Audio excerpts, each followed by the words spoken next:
ஹரி ஓம். ஸ்ரீமத் பாகவதத்தில் 3வது ஸ்கந்தம் 31வது அத்தியாயம்.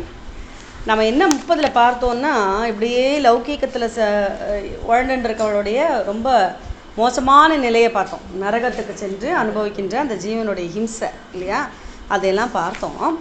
இவர் என்ன சொல்கிறார், இப்படியெல்லாம் ஒரு ஜீவன் வந்து பிறப்பிறப்புன்னு சக்கரத்தில் போயின்னு இருக்கு. அந்த ஜீவன் அதாவது நரக வேதனை அனுபவிக்கிறதுன்னு முடித்தார். இப்போ நரக வேதனை ஆரம்பிச்சோன்னே இவர் சொல்கிறார், கர்மனா தெய்வ நேத்திரேன ஜந்துர் தேகோப பக்தையே. ஒரு தேகம் கிடைக்கிறதா அந்த ஜந்துக்கு, அதாவது ஜீவனை தான் ஜந்துன்னு சொல்கிறார். அப்போது அவனுடைய கர்மத்துக்கு ஏற்ற மாதிரி அவனுக்கு இன்னொரு பிறவின்னு சொல்கிறார். அப்போது இதில் ஏன் அப்படி திருப்பி சொல்கிறாருன்னா, ஏன்னா ஆல்ரெடி கழிச்சாச்சு, அப்புறம் என்னதுக்கு திருப்பி பிறவின்னு ஒரு கொஸ்டின் வருமே.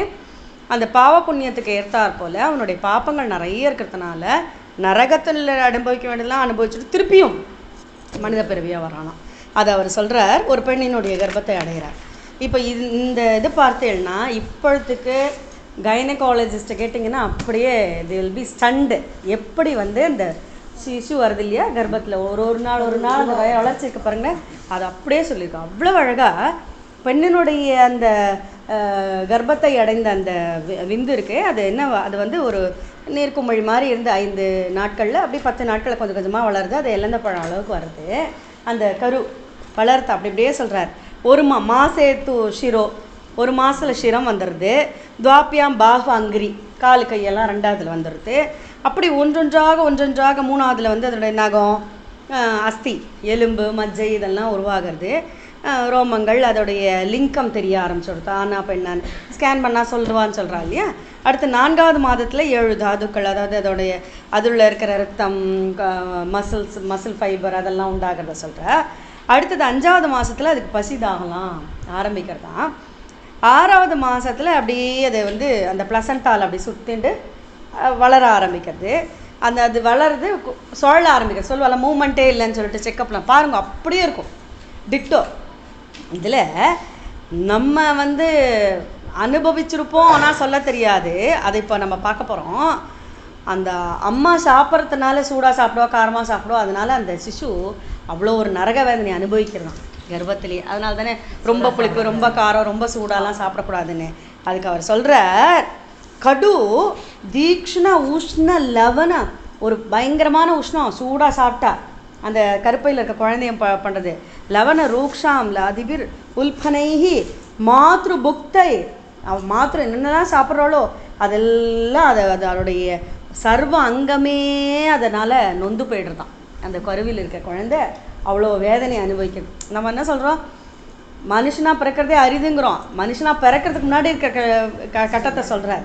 இது நம்ம அனுபவிச்சிருப்போம், ஆனால் சொல்ல தெரியாது. அதை அவர் சொல்கிறார். அது என்னென்னா, அந்த அந்த அந்த தாயினுடைய அந்த உடலினுடைய அந்த திரவத்தில் தானே இருக்குது. அதுலேயே குட்டி குட்டி புழு பூச்சிகள்லாம் அதை கடிக்கிறது. அது வேறு வேதனையாக இருக்குது அந்த சிசுக்கு. அது மட்டும் இல்லை, அந்த வந்து அப்படியே சுரண்டு வர்றச்சு இடம் இல்லை. அது வளர வளர என்ன எடுத்து அப்படியே ஒடுங்கிக்கிறது. கால் கை தன்னுடைய அடி வயிற்றுக்குள்ளேயே தலையை புதைச்சிக்கிறது. அப்படி புதைச்சின்ட்டு 7வது மாதத்தில் இவ்வளவு கஷ்டமாக இருக்குது. ஒரு பிரசவ வலியெல்லாம் கொஞ்சம் வர ஆரம்பிக்கிற நேரம் அப்படியே சுரண்டுட்டே இருக்குது அந்த குழந்தை. ஒரு இடமா இருக்க முடியலையாம் கஷ்டத்தினால. நம்ம சொல்கிறோமே அந்த பேபி மூமெண்ட்டு சொல்கிற. அது மட்டும் இல்லை, இவர் என்ன சொல்கிறார், அந்த ஜந்து இருக்கே, அந்த சிசு இருக்கே, அந்த ஜீவன் இருக்கே, அது என்ன பண்ணித்தான் இவ்வளவுலாம் கஷ்டப்படுறேனேன்னு கையை குப்பிக்கிறது. அதான் அந்த ப்ளசண்டால் கையை குப்பின்ட்டு தானே இருக்குது. அது சொல்கிறான், நாதமான ருஷி பீத்த சப்தவத்ரி கிருதாஞ்சலி, கையை கொப்பினுன்ட்டு சுவீத தம் விக்லவயா வாச்சா ஏனோதார் அர்ப்பித. அது வந்து பேச ஆரம்பிக்கிறது. அந்த ஜீவன், அந்த சிசு பேச ஆரம்பிக்கிற ஜந்துரு வாச்ச. அது என்ன சொல்கிறது, சுதி பண்ணுறது. ஐயோ, நான் இவ்வளோ கஷ்டப்பட்டு இது உள்ளே இருக்கேனே, எனக்கு இந்த மாதிரி ஒரு பிறப்பெல்லாம் வேண்டாம் அப்படிங்கிறத சொல்லி இதற்கு ஞானத்தை கொடுத்துருக்காராம். அதனால தான் சொல்லுவோம், நம்ம கர்ப்பத்தில் இருக்கும்போது பகவான் நம்ம கூடயே இருக்கார். நம்ம வெளியில் வந்த உடனே தான் அழறோம். அதனால் அவருடைய முழு சைத்தன்யமும் நம்மளால் உணர முடியாததுனால இது உள்ளே உணர்றது அந்த குழந்தை. அது சொல்கிறதான், நான் எப்படி பண்ணப்பட்ட பாவம் பண்ணிட்டோ இந்த மாதிரி ஒரு கர்ப்பவாசத்தை அடைஞ்சிருக்கேன் சுவாமி. ஏனே திருஷி கதிர தர்ஷய, இந்த ரூபத்தை பார்த்துட்டு உன்னுடைய அழகான சரணம், உன்னுடைய அழகான சரண கமலத்தில் பற்றி கொண்டு சரணாகதி பண்ணாமல் நான் இந்த மாதிரி ஒரு சிசுவாக இங்கே வந்து பிறந்துட்டேனேங்கிறது. அடுத்தது சொல்கிறது எஸ்துவத்திர பக்த இவ கர்மபிராத்மா பூதேந்திரிய. இது வந்து மாயையினால் யாரெல்லாம் கரூரில் உள்ள நுழைஞ்சிருக்க அந்த ஜீவனெல்லாம் மாயையினால் வாழ்ந்துட்டே இருக்கான். ஆனால் எங்களெல்லாம் படைத்த நீயோ மாயைக்கு அப்பாற்பட்டு இருக்கின்றாய். எல்லாம் அந்த பாகவதத்தினுடைய அப்படியே அந்த ரசம் தான் திருப்பி திருப்பி வருது. அந்த ஜந்துக்கு இந்த ஞானம் வந்திருக்கு, கர்ப்பத்தில் இருக்க ஜந்து சொல்கிறது, நாங்கள்லாம் அப்படி பண்ணிட்டு இருக்கோமே, நீ மாயைக்கு அப்பாற்பட்டு இருக்கே, ஆனாலும் நாங்கள் இந்த சம்சார சாகத்தில் உழல போகிறோம், அப்பொழுதும் உன்னை பிடித்து கொள்ள வேண்டுமே அப்படிங்கிறது. இன்னும் ஒரு படி மேலே போய் சொல்கிறது, இந்த ஜீவனாக நான் இருக்கேனே, நான் எல்லாத்தாலும் ஆனது, பஞ்சேந்திரியங்களால் ஆனது, கர்மேந்திரியங்களால் ஆனது, அதெல்லாம் சொல்லிவிட்டு பிரகிருதி புருஷன் எல்லாத்தையும் படைத்து அதையெல்லாம் ஆண்டு கொண்டிருக்கின்ற புமாம்சாம் பிரகிருதி புருஷயோகோ புமாம்சாம் வந்தே பரம், உனக்கு நமஸ்காரம் அப்படிங்கிறது. அதுக்கப்புறம் சொல்கிறது, இந்த ஜீவனாக நான் இருக்கேன், சம்சார துக்கத்தில் வந்து விழப்போகிறேன், எல்லா ஜீவனும் சாம்சாரிகே பதி சரம் ஸ்ததிபிஸ்ரமேன நஷ்ட ஸ்மிருதி புனரயம் பிரபுணீத லோகம். இதெல்லாம் நினச்சிட்டு இந்த கர்ம வினையினால் ஒரு பிறவியாக எடுத்துகிட்டு இருக்கேனே, நீ யாருங்கிறத தெரிஞ்சுக்க முடியலையே, உண்மையான ஸ்வரூபத்தை தெரிஞ்சுக்க முடியலையே. இது உள்ளே இருக்கிறதுக்கு இவ்வளோ கிளியராக பேசுகிறோம், நம்ம தெரிஞ்சுக்கிறோம், வெளியில் வந்தால் எல்லாம் மறந்துடுறோம்.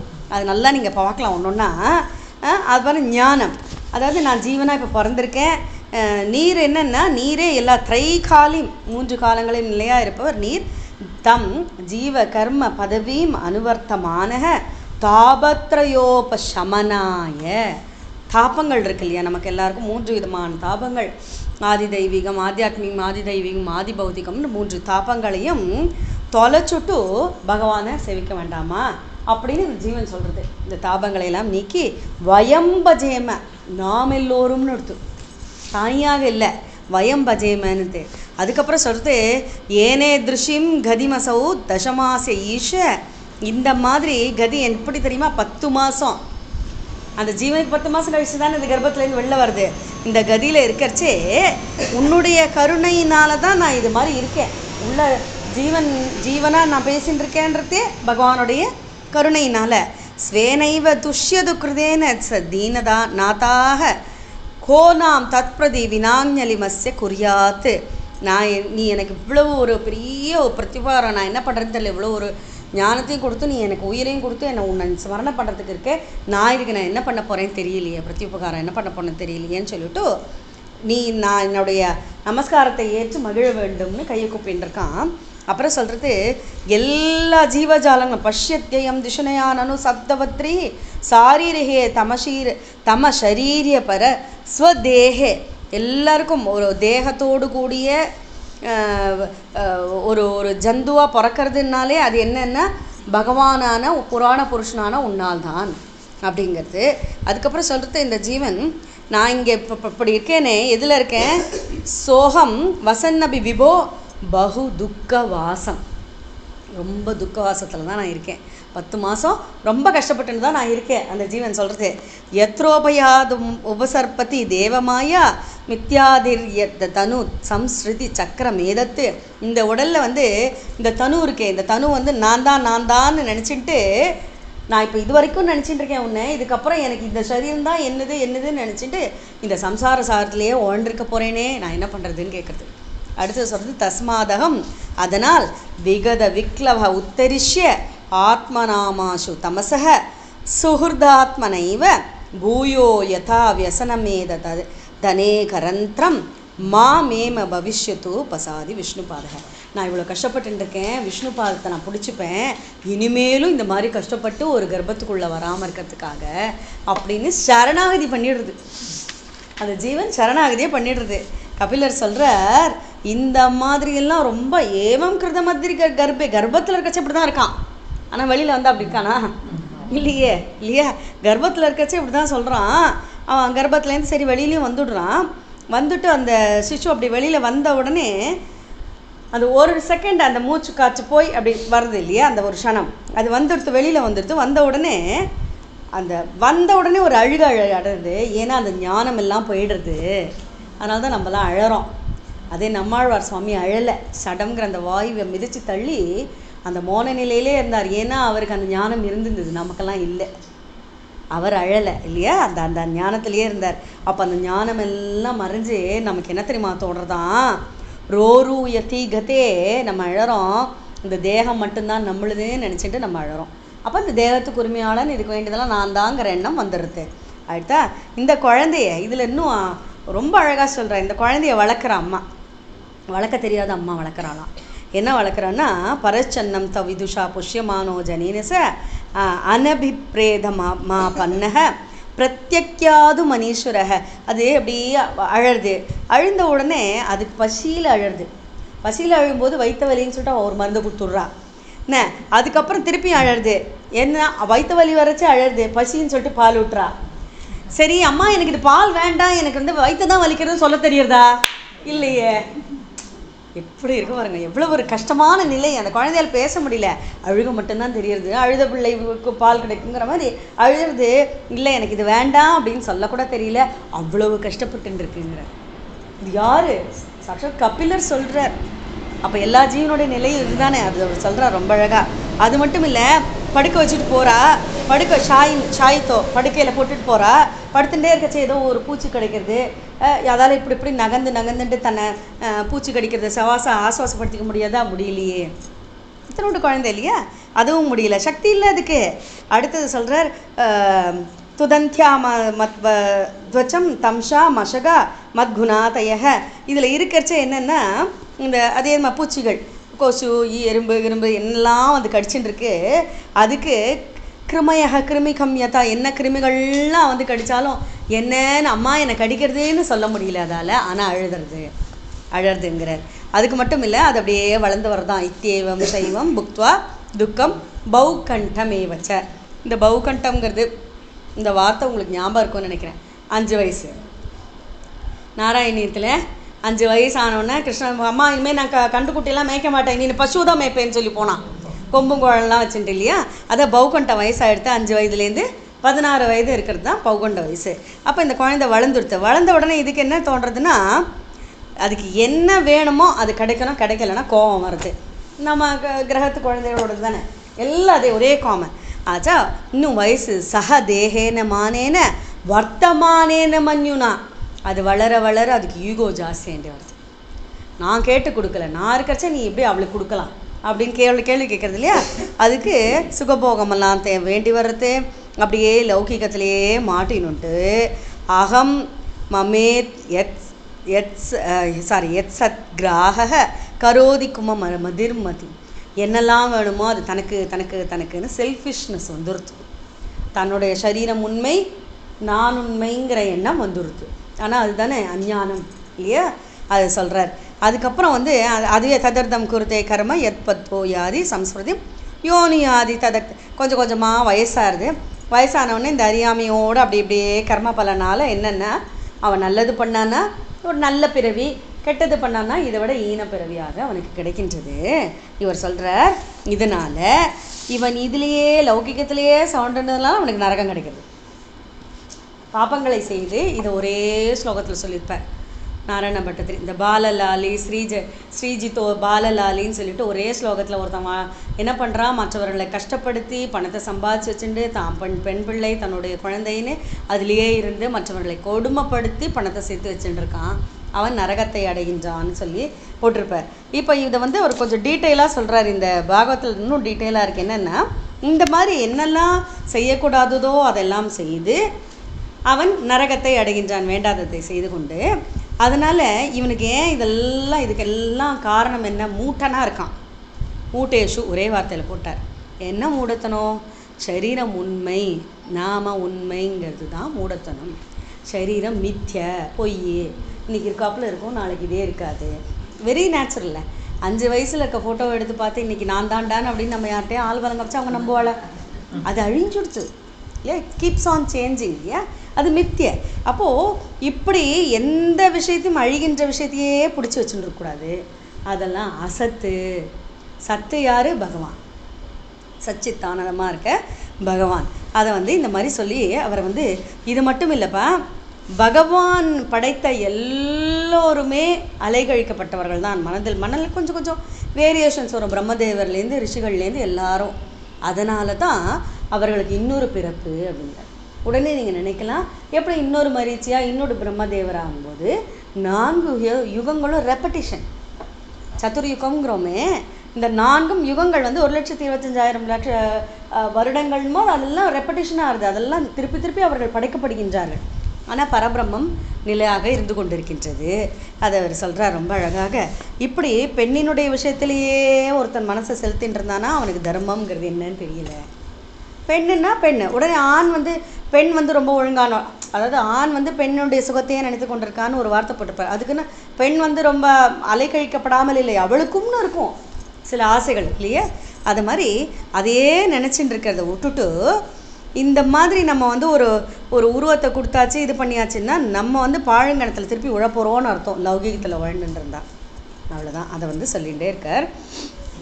இப்படி ஒரு ஒரு ஜீவனும் அந்த லிங்க சரீரம் என்ன ஆகுதுன்னா முக்தி அடைகிற வரைக்கும் எல்லா இந்திரியங்களோடு சேர்ந்து கொண்டு அது போகங்களைலாம் அனுபவிச்சுட்டுருக்கு. இது நம்ம பார்த்தோம் இல்லையா. அப்போது அந்த ஜீவன் வந்து அந்த மரணம் அடையும் பொழுது அந்த ஆன்மாவினுடைய பாவ புண்ணியங்களுக்கு ஏற்றால் போல் அதற்கு புனர்ஜீவன் புனர்பிறப்புக்கு நடைபெறுகின்றது அப்படிங்கிறார். இப்போது இவ்வளவு அழகாக இதெல்லாம் சொல்லிட்டு இந்த மாதிரி முக்தி உனக்கு வேணும் அப்படின்னா தஸ்மான்ன காரியக சந்தராசோ ந கார்பண்யம் ந சம்பிரமக, அதாவது நான் பறக்கவும் வேண்டாம் நான் இறக்கவும் வேண்டாம், பிறப்பு அச்ச நிலை இல்லையா. அதை வந்து அவர் சொல்கிறார். அந்த ஆன்மா ஸ்வரூபத்துக்கு என்ன பண்ணணும்னா பகவான் ஒருத்தன் தான் நமக்கு முக்தியை அளிக்கக்கூடியவன் என்று அவனிடத்தில் சரணாகதி செய்ய வேண்டும் அப்படிங்கிறத சொல்லிவிட்டு இந்த உலகத்தில் அப்படின்னா எப்படி பண்ணுறதுன்னா சம்யக் தர்ஷனையா புத்தையா யோக வைராக்கிய யுக்தையா. நீங்கள் சொல்கிறதெல்லாம் நல்லா இருக்குது. இது எப்படி அடைய முடியும்னா 48வது ஸ்லோகத்தில் சொன்னார். எப்படி இருக்கணும் நீ சம்யக் தர்ஷனையா, நன்றாக பார்த்து உணர்கின்ற அந்த தர்ஷனத்தில் இருக்கின்ற அறிவு. நான் பார்க்குறதெல்லாம் மித்தியங்கிறது பொய்யுங்கிறது அறிவு. அது மட்டும் இல்லை தர்ஷனையா புத்தையா யோக வைராகிய, அஷ்டாங்க யோகத்தை பற்றி ஆல்ரெடி பேசிட்டார்.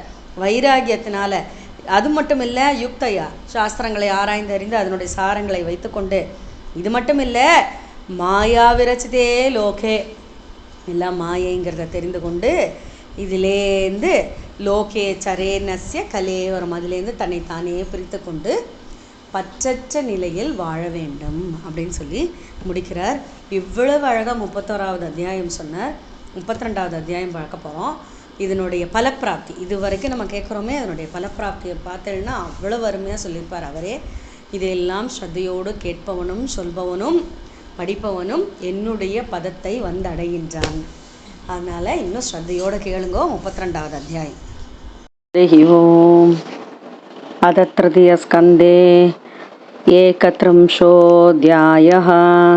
ஸ்ரீபகவானுவாச்ச கர்மணா दैवनेत्रेण जन्तुर्हेतो देहोपत्पत्तये स्त्रियाः प्रविष्ट उदरं पुंसोरेदः घनाश्रयाः कललं द्वे करात्रेण पञ्चरात्रेण बुद्बुदं दशाहेन तु गर्गन्धूः पेष्यण्डं वा ततः परं मासेन तु शिरोध्वाप्यां बाह्वङ्गार्यात्यङ्गविग्रह न लोमास्ति चर्माणि लिङ्गचित्रोद्भवस्त्रिभिः चतुर्भिर्धातवः सप्त पञ्चभिः शुद्रुद्भवः षड्भिर्जरायुनावीतः कुक्षौ भ्राम्यति दक्षिणे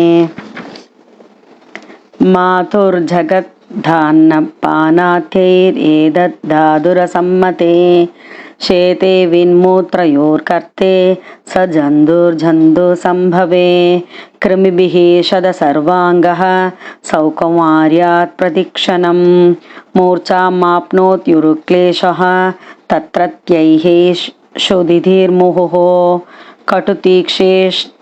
कटुतीक्ष्णेष्ण लवनरूक्षाम्लाधिविरुल्पनैः मातृभुक्तैरुपसृष्टः सर्वाङ्गोत्थितवेतनः उल्भेन संवृतस्तस्मिन् अन्दरैश्च बहिरावृतः आस्ते कृत्वा शिरः कुक्षौ भुग्नपृष्ठशिरोधरः अकल्पः स्वाङ्गचेष्टायां शकुन्त इव पञ्जरे तत्र लब्धस्मृतिर्दैवात् कर्मजन्मशदोद्भवम् स्मरन् दीर्घमनुश्वासं शर्म किं नामविन्दते आरभ्य सप्तमान्मासात् लब्धबोधो विवेपितः नैगत्रास्ते सोदिवाधैर्विष्टा भूरिवसोत्तरः नातमानः ऋषिर्भीतः शब्दवत्रिः कृताञ्जलिः सुविदतं विक्लवया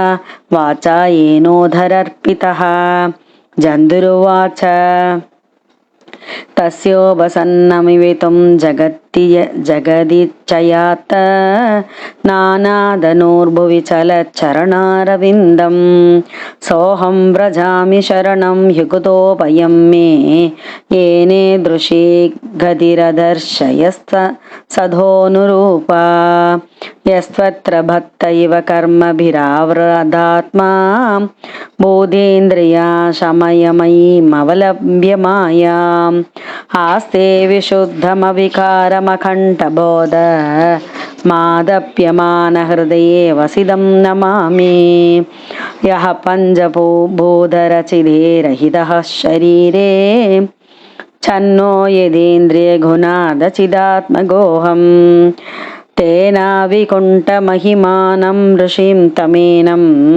वन्दे परं प्रकृतिभूऋषयोः पुमांसं यन्माययोर्गुणकर्मनिबन्धनेऽस्मिन् सांसारिके परिचरं स्थतिभिश्रमेण नष्टस्मृतिः पुनरयं प्रवृणीतलोकं युक्त्या कया महदनुग्रहमन्धरेण ज्ञानं यदेदत् अददात् कदमः स देवः त्रैकालिकं स्थिरचरोष्वनुवर्तिदांशः तं जीवकर्मभदविमनुवर्तमानाः तापत्रयोपशमनाय वयं भजेम देह्यन्यदेहविवरे जठराग्निनासृक् विन्मूत्रकोपपतितो वृषतप्तगिदेहः इच्छन्निदो विवसितुं घनयन् स्वमासान्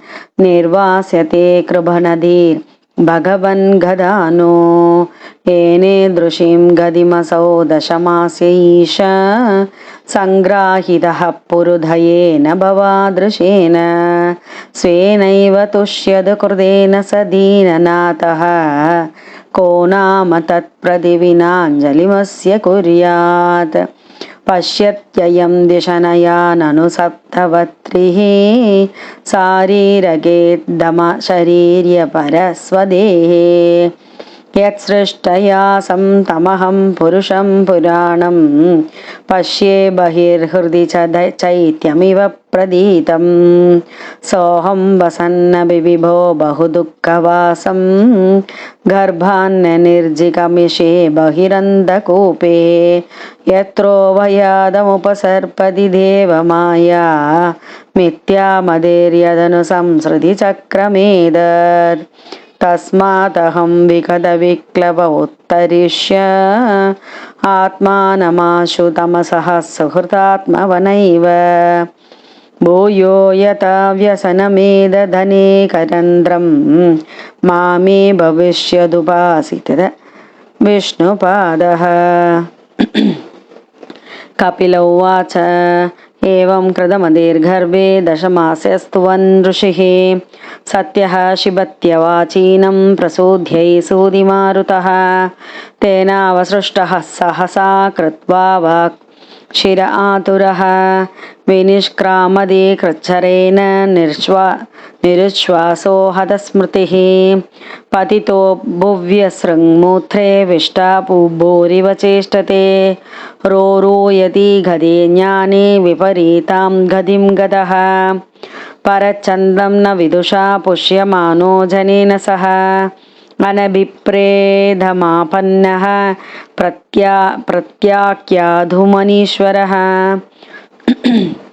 शायितो शुचिपर्यङ्गे जन्तुः स्वतेजदूषिते नेशः कण्डूयने अङ्घा नाम सनोत्थनचेष्टने दुदन्द्यामत्वचं तं मशगामद्गुणातयः रुदन्दं विगतज्ञानं क्रमयः कृमिघं यता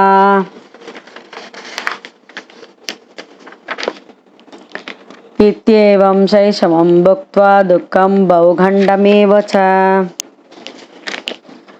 अलब्धाभीप्सितो ज्ञानादित्तमन्युः शुचार्पितः सह देहेन मानेन वर्तमानेन मन्युना करोति विग्रहं कामी कामिष्वन्धाय चात्मनः बोधैः पञ्चभिरारब्धे देहे देह्यबुधो सकृत् अहं ममेत्य सद्ग्राहः करोति कुमुदेर्मतिं तदर्थं कुरुते कर्म यद्भक्तो यादि संस्मृतिं योनुयादि तदत्क्लेशम् अविद्या कर्मबन्धनः यत्यसद्भिः पदि पुनः शिष्णोधरकृदोत्यमैः आस्तितो रमते जन्तुस्तमो विशदि पूर्ववत् सत्यं शौचं दया मौनं बुद्धिशरीर्ह्रीर्यशक्षमा शमो धमो भगश्चेदि यत्सङ्गात्यादि संशयं तेष्व शान्तेषु मूढेषु खण्डितात्मस्वसाधुषु संगं न कुर्यात् शोचेषु योषित् क्रीडा मृगेषु च न तदास्य भवेन्मोहो बन्धश्चान्यप्रसङ्गतः योषित् संगात् यदा पुंसो यदा तत्सङ्गि संकतः प्रजापतिः स्वां दुहितरं दृष्ट्वा रूपदर्शितः रोहिद्भूतां सोऽन्वदाधावत् वृक्षरूपी हदत्रभः तत्सृष्टसृष्टेषु गोन्वकण्डी तदीहि पुमान् ऋषिं नारायणं मृदे योषिन्मय्येह मायया बलं मे पश्य मायायाः श्रीमय्या जैनो दिशां या करोति पदाक्रान्तान् ब्रूविजृम्भेन केवलम् संगं न कुर्यात् परमदासु जातु योगस्य भारं परमारुरुक्षुः मत्सेवया प्रतिलब्धात्मलाभो वदन्ति या निरयद्वारमास्य योपयादि शनैर्माया योषिद्धेव विनिर्मिता दामीषेदात्मनो मृत्युं दृणैः कूपमिवावृतं या मन्यते पदिं मोहात् मन्मायां वृषपायदीं स्त्रीत्वं श्रीसङ्गतः प्राप्तो वित्तापत्यग्रहप्रदं दामात्मनो विजानीयात् पत्यपत्यगृहात्मकं दैवोपसादितं मृत्युं मृगयोर्गायनं यथा देहेन जीवभूतेन लोको लोकमनुव्रजन् भुञ्जान एव कर्माणि करोत्यविरतं पुमान् जीवो हि स्यानुगो देहो बोधेन्द्रियमनोमयः तन्निरोधोऽस्य मरणमां विवर्भावस्तु सम्भवः द्रव्योपलप्तिस्थानस्य द्रव्येक्षायोग्यतायता तत्पञ्चत्वमहं मानादुत्पत्तिर्द्रव्यदर्शनं यदाक्ष्णोर्द्रव्यावयवदर्शनो दर्शनायोग्यतायता तदैव चक्षुषो दृष्टुर्वाक्योदयनयोः तस्मान्न कार्यः सन्त्रासो न कार्पण्यं न सम्प्रमः भूत्वा जीवगतिं धीरो मुत्सङ्गश्चरेदिह सम्यक् दर्शना बुद्ध्या योगवैराग्ययुक्तया माया विरचिते लोके चरेण्यस्य कलेवरम् इति श्रीमद्भागवते महापुराणे तृतीयस्कन्धे कापिलो भाख्याने जीवगति नाम 31 श्रीहरे नमः श्रीहरे नमः श्रीहरे नमः।